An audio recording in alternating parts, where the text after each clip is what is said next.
اللهم صل علی سیدنا محمد۔ السلام علیکم ورحمۃ اللہ وبرکاتہ۔ آپ کو پہلے میں نے کہا تھا صالحین کرام کہتے ہیں من راقب الناس مات ہما، جو لوگوں کی طرف دھیان دیتا ہے وہ غم سے ہی مرتا ہے۔ اور میں بوڑھے کا بھی آپ کو مثال دی تھی، جس نے کہا لوگوں کی باتوں کو توجہ نہ دے۔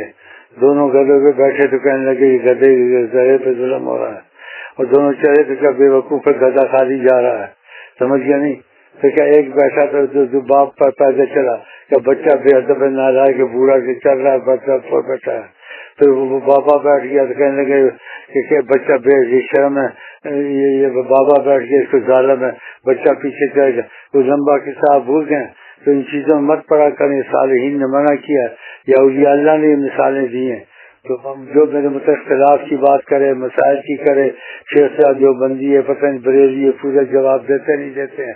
ہمارا ایک ہی جواب ہوتا ہے، نبی کریم سے جو بات موافقت میں آ جائے اس کو چھوڑنا نہیں ہے، جو نبی کریم سے موافقت میں نہ آئے اور اس میں اختلاف ہو تو اس میں توجہ نہیں دینی ہے۔ تو آپ لوگوں کی باتوں کو کیوں توجہ دیتے ہیں؟ توجہ سے ان کو اہمیت دیتے ہیں۔ کوئی مجھے دیوبندی کو خیال کا رکھتا ہے، کوئی بریلوی خیال کا رکھتا ہے۔ تو ہم نے تو ایک ہی بات کہی ہے کہ شیخ ہم عشق کے بندے ہیں، کیوں بات بڑھائی ہے؟ تو ہم عشق کے بندے کے نبی کریم صلی اللہ علیہ وسلم کے مطابق کہ آپ نے کہا کہ میرے بات کبھی تم بھٹک نہیں سکتے، کتاب اللہ و سنتی، اللہ کا قرآن اور میرا طریقہ، تو ہم نے وہ اختیار کیا ہوا ہے، کوئی غلط اختیار کیا۔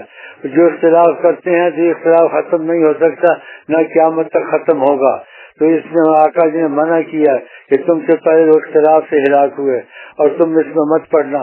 تو پھر آپ اسی لوگوں میں پڑھتے ہیں کہ وہ اختلاف کرتے ہیں، شیخ صاحب کا یہ مسلک ہے، یا شیخ اس بات میں ایسی بات کہتے ہیں، یا شیخ صاحب فلانی بات کا جواب نہیں دیا، یا شیخ صاحب دیوبندی رکھتے ہیں، یا شیخ صاحب پتہ نہیں سمجھ نہیں آتی۔ کیا سمجھ میری سمجھ آئے کسی کی آئے نہ آئے کہ نبی کریم کی بات سمجھ نہیں آتی جب وہ منع کرتے ہیں کہ اختلاف کو چھوڑ دو، جو چیز سمجھ میں آئے اس کو ناز کو چھوڑ دو۔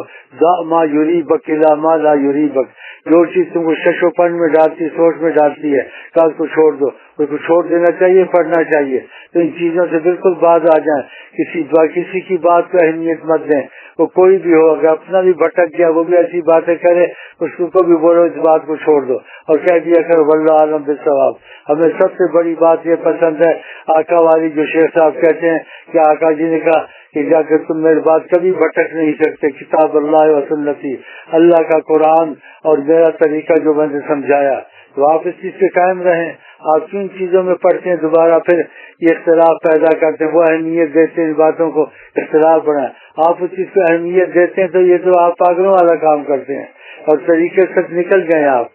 تو آدمی یہاں کوئی باتوں سے کسی کو قائل کیا ہے، یہاں جو قائل ہوا فائدوں سے قائل ہوا اور سب اس نے چھوڑ دیا۔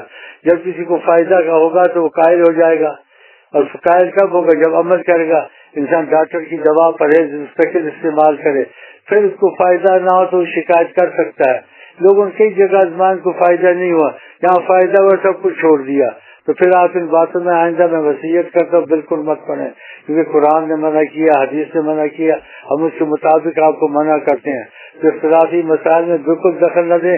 اختلافی مسائل چھیڑے تو اس کو روک دیں کہ ہم اختلاف میں نہیں پڑھتے، اس کی بات کو اہمیت نہ دیں۔ اگر اہمیت دیں گے، اس کی سنیں گے تو آپ اس کو اہمیت بھی، اختلاف بڑھے گا۔ تو ہم ان چیزوں میں نہیں پڑھتے، وقت ضائع نہیں کرتے۔ السلام علیکم ورحمۃ اللہ وبرکاتہ۔